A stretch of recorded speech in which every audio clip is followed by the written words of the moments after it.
behind me is the Golden Gate of Kiev, and every afternoon there is a concert like the one you hear right now, put on by usually music students making a little bit of money.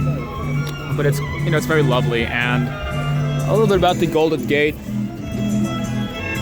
The gate was built in the 11th century, an imitation of the Golden Gates of Constantinople. Originally the entrance of Kiev, it has been torn down since those days, but there are some structures that remain of it, and it's a popular plaza to come and listen to music. So what I will tell you is that Kiev has been a lovely place to be, and I have been here for the last almost 3 months now. I think I'm just gonna get away from this a little bit so you can hear my voice. But as I was saying, Kiev is a lovely place. I've been here for close to 3 months studying, and the thing I've been studying is the Celta. People who are English teachers, you'll know what the Celta is. It's a very difficult class.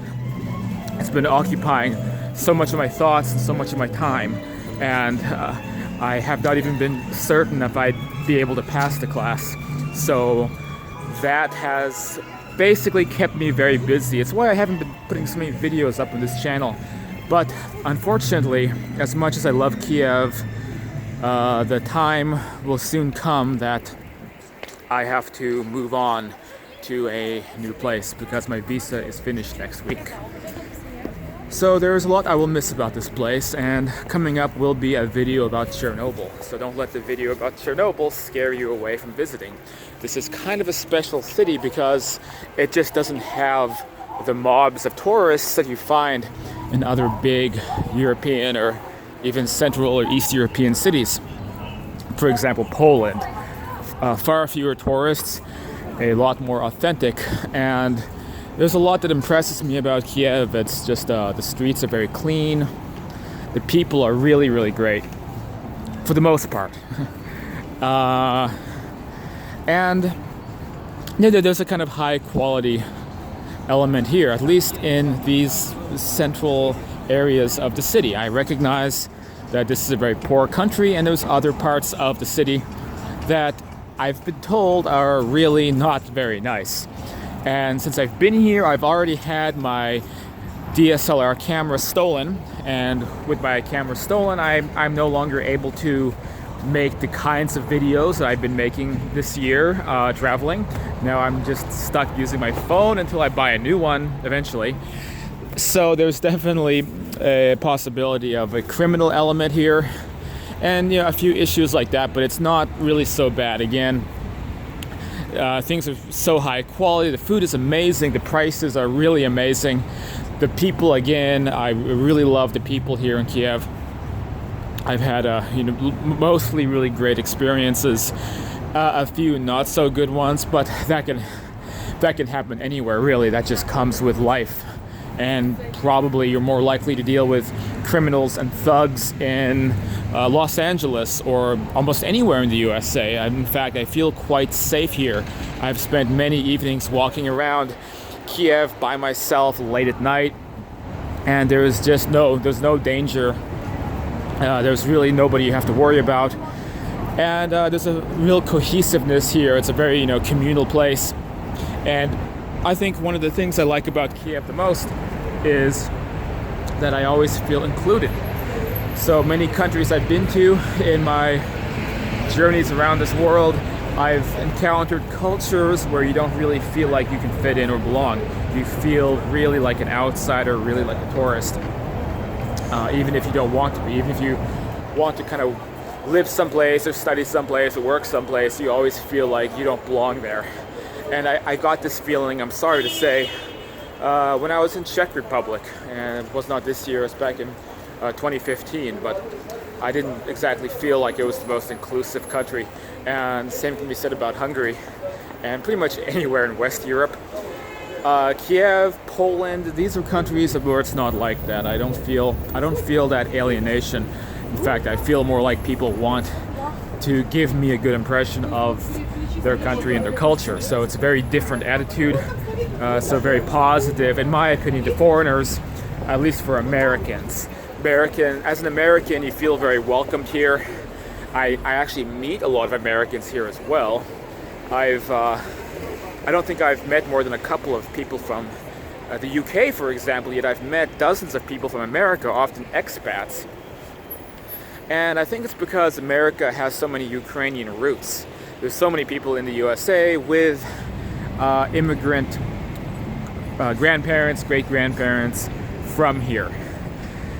So that's almost another factor as well. And so altogether, there's just so much to enjoy about Kiev. It's one of my favorite cities in Europe. We've just arrived at the Kiev Opera House. I can't give you much history about this building because, well, I don't know it, but I do know if you like the opera and you want to see some amazing performances, this is the place to check out. Ukrainians, in my experience, are really into the arts.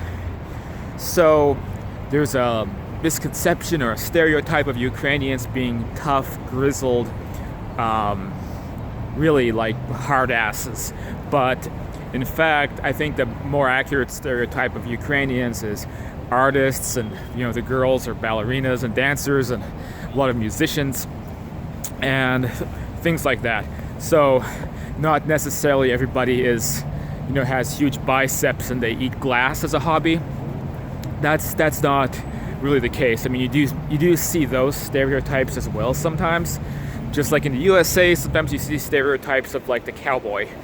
But in Kiev, it's a city that's very, very dedicated to the arts and culture, and I think more so even than other places I've been to. Well, I mean, Prague was very much like that as well. But yeah, there's a real passion for music and classical music. I mean, you'll see people driving by in LA, they're blasting out Lil Wayne. But in Ukraine, they're blasting out opera. It's just it's just some kind of a Ukrainian thing, I guess. But you know what? I like it. So all that being said, would this be a place I'd want to maybe live? And that's where things get a little bit dicey. The thing about Kiev is, if I were to spend too much time here, I feel like it's very likely I may end up with maybe a wife, maybe kids. And I say that because women here are very, very beautiful, very high quality, and if there's anywhere that I could end up like that, it probably would be here. But the issue is, not so sure I'd want to live in Ukraine, because as lovely as Kiev is, I'm told other cities are just as lovely, like Lviv.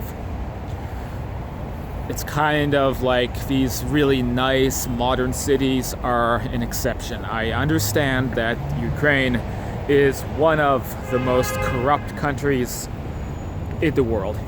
In fact, you're watching American politics right now with Ukraine on the news a lot, you might have some small idea.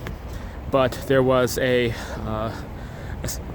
assassination attempt on a prominent politician here in Kiev last week, and the assassins shot up their, I think that they're driving like a, I don't know what it was, like a Jeep Van Cherokee or something. The assassins drove by, shot it up, and the politician and his wife lived, and their 3-year-old son was killed in the attack. And this happened somewhere around here, probably not far from here. I think it happened near Maidan Square down that way. And that kind of stuff, it happened, and people were not even talking about it that much on the streets because it's kind of like it's expected. So the country a few years ago had a small civil war happen here in Kiev to oust their old prime minister, I guess. Was it president? I'm not sure. And the big part of that was getting rid of this old corrupt regime. And now they have a new president who is vowing even more to get rid of corruption, and people are really hoping for it, because even after the civil war, the corruption didn't really stop. There's still a lot of it, from what people are telling me. And so it's a really tough thing, and the corruption, I think, keeps the country in this high level of poverty. And if you were to leave Lviv and go outside of Kiev, from what I'm told, it's not always so nice as it is here. If you go, it's a big country, and if you go to, you know, the outskirts, while here I feel perfectly safe, and here it's like I've dealt with the police once, and actually it was a positive experience, and everything seems nice. I'm not so sure I can say the same about the rest of the country. I think it is a very corrupt place, and maybe is very dangerous outside of these big, nice cities. And that kind of poverty, it also breeds a kind of grimness. I mean, to give you an example, one thing that you see even here is the pensions are so small that nobody can retire, and there's people working, you know, in their 80s, working until they physically can't work anymore, doing any job you can think of, whether they're waiting a table or, you know, working at the checkout stand or cleaning the street. I mean, you'll see people in their 80s having to work because the pension is like $100 a month. So it's a big problem, and ultimately these issues would probably not bring me here as an expat to live here, even though other elements really make me love Ukraine. So I definitely recommend at least to visit, or maybe do like I did and study here or work here and check it out, because you may love it here as much as I've loved it. Next, I have to get out of here. My visa ends. I will be coming through Croatia, and ultimately it looks like back to Asia, because I have some opportunities and things I need to work on out there with a friend of mine and other stuff like that. And I feel uncertain. I kind of wanted to check out, maybe go back to the USA actually, but different forces are at play, keeping me in other places, sending me off to do other things. Yeah, I'll also be in Australia as well.